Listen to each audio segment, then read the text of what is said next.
Hello বন্ধুরা, কেমন আছো তোমরা সবাই? আশা করি সবাই খুব খুব ভালো আছো, আর আমিও অনেক ভালো আছি। আজকে আমি ঠাম্মার থেকে এমন একটা রেসিপির সন্ধান পেয়েছি যেটা এই গরমে আমি তোমাদের সাথে শেয়ার না করে থাকতেই পারলাম না। কি সেই রেসিপি সেটা জানতে হলে পুরো ভিডিওটা কিন্তু তোমাদেরকে ওয়াচ করতে হবে। তাহলে চলো আর দেরি কিসের, ঝটপট রান্নাটা শুরু করা যাক। এই দেখো, এখানে আমি 4 থেকে 5 পিস তেলাপিয়া মাছ ভালো করে ধুয়ে লবণ হলুদ মাখিয়ে রেখে দিচ্ছি। এই দুর্দান্ত রেসিপিটা বানানোর জন্য তোমরা চাইলে যে কোনো মাছ ইউজ করতে পারো, যেমন ধরো রুই বা কাতলা মাছ ফ্রেশ হলেই কিন্তু চলবে। এই দেখো, এদিকে তো কড়াই গরম করে তেলের পরিমাণটা একটু বেশি করে দিয়েছি, আর তেল গরম হয়ে আসলেই মাছগুলোকে কিন্তু একে একে উল্টে পাল্টে আমি ভেজে নিচ্ছি। দাঁড়াও, তোমাদেরকে তো বলাই হয়নি যে আজকে আমি কি বানাতে চলেছি।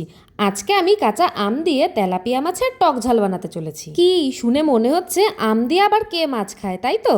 যা গরম পড়েছে, এই গরমে দুপুরে ভাতের সঙ্গে যদি একবার এই রকম কাঁচা আম দিয়ে তেলাপিয়া মাছের টক ঝাল রেসিপি পাতে পড়ে যায়, তাহলে কিন্তু খাওয়াটা বেশ তৃপ্তিদায়ক হবে। যাই হোক, মাছগুলোকে তো ভাজা হয়ে গেছে।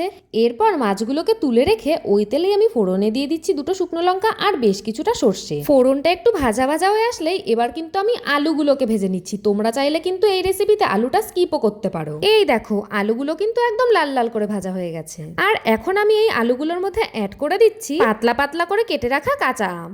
আমটাও বেশ কিছুক্ষণ সময় নিয়ে আলুগুলোর সাথে ভেজে নিয়েছি। আর এখন আমি এতে একে একে দিয়ে দিচ্ছি 1 চামচ জিরে গুঁড়ো, অল্প পরিমাণে ধনে গুঁড়ো, পরিমাণ মতন লঙ্কার গুঁড়ো আর স্বাদ মতন চিনি। আম যদি অতিরিক্তই টক হয় তাহলে কিন্তু তোমরা চাইলে চিনির পরিমাণটা একটু বাড়িয়েও দিতে পারো। মশলাটা ভালো করে কষিয়ে নিয়ে অনেকটা পরিমাণে জল দিয়ে দিয়েছি। ঝোলটা ভালো করে ফুটে আসলেই আমি কিন্তু এখন একে একে মাছগুলোকে ঝোলের মধ্যে ছেড়ে দেবো। চলো, তেলাপিয়া মাছের টক ঝাল রেসিপি এদিকে হতে হতে আমি তোমাদের সুন্দর সুন্দর কিছু কমেন্ট পড়ে নিই। পিউ পাত্র দিদিভাই আমাকে বলছে যে দিদিভাই, তোমাকে রোজ কমেন্ট করি কিন্তু তুমি তো আমার নামটা নিচ্ছই না, প্লিজ একবার আমার নামটা নিও। থ্যাংক ইউ সো মাচ দিদিভাই। রোশনি রায় দিদিভাই আমাকে কমেন্ট করেছে যে তোমার রেসিপিগুলো খুব সুন্দর হয়, তুমি খুব ভালো থেকো, সুস্থ থেকো। থ্যাংক ইউ সো মাচ দিদিভাই। পূজা দেবনাথ দিদিভাই আমাকে বলছে যে দিদিভাই, তোমার রান্নার ভিডিওগুলো দেখতে খুব ভালো লাগে, এইভাবেই এগিয়ে যাও। থ্যাংক ইউ সো মাচ দিদিভাই। আমার প্রিয় দিদিভাইদের নাম তোমাদের সাথে শেয়ার করতে করতে তেলাপিয়া মাছের টক ঝাল রেসিপি কিন্তু আমার একদম রেডি। তোমাদের যদি এই রেসিপিটা ভালো লাগে তাহলে কিন্তু অবশ্যই বাড়িতে একবার ট্রাই করো। এই গরমের দিনে দুপুরের খাবারটা কিন্তু একদম জমে যাবে।